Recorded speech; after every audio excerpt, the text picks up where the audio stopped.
শুটে গিয়ে এইভাবে ঘুমিয়েই পড়লাম। কেন ঘুমিয়ে পড়লাম, কী হয়েছিল সবটা জানার জন্য কিন্তু পুরো ভিডিওটা শেষ পর্যন্ত দেখতে হবে। তো চলো বেরিয়ে যাওয়া যাক শ্যুটের জন্য। সেদিনকে ছিল আমার শ্যুট কিন্তু একদম বিকেলের দিকে, মানে 4টের সময় কল টাইম। তোমাদের সাথে এর আগে ভিডিও শেয়ার করেছিলাম, টুকটাক বলেছিলাম তোমাদের সাথে ফুল ভিডিও শেয়ার করবো। তো সেই ভিডিওটা নিয়েই আমি চলে এসেছি আজকে।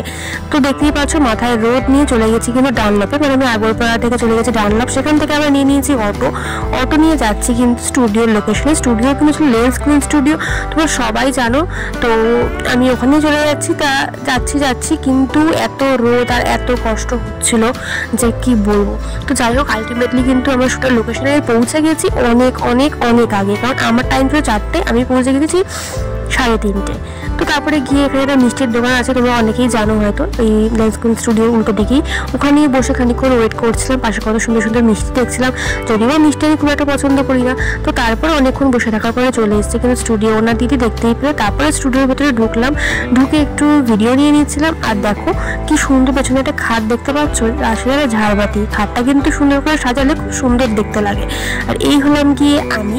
তো বসে আছি যে কখন আমার মেকআপ আর্টিস্ট আসবে। আর মেকআপ আর্টিস্ট আসার আগে আমি খেয়ে নিয়েছিলাম একটুখানি ফল, কারণ দুপুরবেলা লাঞ্চ করে বেরিয়ে গেছি। আর তারপরে ফল টল খেয়ে লাঞ্চ করা ভর্তি পেটে পেয়ে গেছিলাম ঘুম।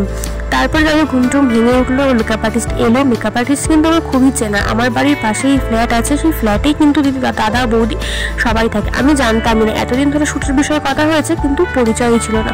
তো যাই হোক, আলাপ হয়ে খুবই ভালো লাগলো, একজন চেনা মানুষ। তারপরে হয়েছিল কিন্তু আমার আই মেকআপ করার পরে আমার এই অবস্থা দেখো। এখনও কিন্তু আই মেকআপ পুরো কমপ্লিট হয়নি। আর যেহেতু চোখটা খুলেছি, মানে বুঝতেই পারছো পুরো আবারও ঘুমিয়ে পড়েছিলাম আই মেকআপ করতে করতে, যা হয় আর কি। তো দেখো চোখের উপরে আই মেকআপ খুব সুন্দর করে করেছে। তারপরে এখানে হচ্ছে আমার বেস মেকআপের সময় ঘুমটুম কিছু পায় না বাবা, কারণ বেস মেকআপের সময় মুখের উপর অত্যাচার হয় সেই কারণে। তো যাই হোক, জোকসা পার। তারপরে কিন্তু হয়ে গেছে আমার পাউডার সেটিং কমপ্লিট। এখন হচ্ছে আমার কন্ট্রোল। তো কন্ট্রোলটা কিন্তু খুবই ইম্পর্টেন্ট একটা শ্যুটের জন্য বা একটা লুক ক্রিয়েট করার জন্য। তো দেখতেই পাচ্ছ এখানে এখন হচ্ছে আমার হেয়ার স্টাইল। আর এখানে হাফ লুক ডান, এখন হেয়ার স্টাইল হচ্ছে। আর ড্রেসটাও কিন্তু মোটামুটি গ্র্যাপ করা হয়ে গেছে। আর তারপরে পেয়ে গেছিলাম আমার প্রচণ্ড খিদে, কারণ আমি কিন্তু বললামই যে আমি একদম দুপুরবেলা খেয়ে দিয়ে বেরিয়ে গেছিলাম। তারপরে রাতের দিকে, বা রাত বলতে 8টা নাগাদ আমাকে কিন্তু দিদির হাজব্যান্ড এসে আমাকে মোমোটা দিয়ে গেল, মোমোটা খাচ্ছিলাম। আর এই হলো আমার ফাইনাল ফুল লুক। কেমন লাগবে আমাকে অবশ্যই কমেন্ট করে জানিও, তোমাদের কমেন্ট পেলে আমার বরাবরের মতো খুবই খুবই ভালো লাগবে। তো তারপরে হচ্ছিলো এখানে কিন্তু শ্যুট, দেখতেই পাচ্ছ শ্যুটটা খুব সুন্দর করে সেদিকে শ্যুটটা হয়েছে। অনেকটা রাত হয়ে গেছিলো, কারণ অনেক দেরিতে কল টাইম ছিল।